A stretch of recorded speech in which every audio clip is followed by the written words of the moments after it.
শান্ত এক গ্রামে কৃষক রবি খুব ভালোবাসতেন তার প্রিয় মুরগি চামেলিকে। প্রতি সকালেই চামেলি একটা টাটকা ডিম দিত, আর রবি সেগুলো আনন্দের সাথে সংগ্রহ করতেন। কিন্তু একদিন অদ্ভুত কিছু ঘটল। রবির ঝুড়িতে রাখা ডিমগুলো হঠাৎ করেই গায়েব হতে লাগল। চোর কে হতে পারে?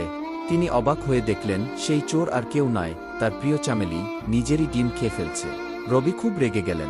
হতাশ হয়ে তিনি চামেলিকে বকা দিলেন এবং রাগের বশে তাকে বাড়ি থেকে বের করে দিলেন। একা হয়ে চামেলি গভীর জঙ্গলে চলে গেল, মন খারাপ করে। কিন্তু ভাগ্য যেন অন্য কিছু ঠিক করে রেখেছিল।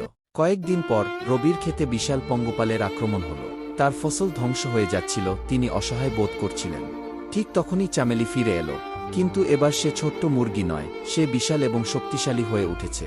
তার ধারালো ঠোঁট আর শক্তিশালী পাখার ঝাপটায় সে দ্রুত পঙ্গপালগুলো খেয়ে ফেলে রবির ক্ষেতকে বাঁচিয়ে তোলে। ভুল বুঝতে পেরে রবি আনন্দে চামেলিকে জড়িয়ে ধরলেন এবং তাকে আবার বাড়িতে নিয়ে গেলেন। তারপর থেকে তারা সুখে শান্তিতে একসঙ্গে থাকতে লাগল, আরও শক্তিশালী, আরও জানি এবং চিরকালের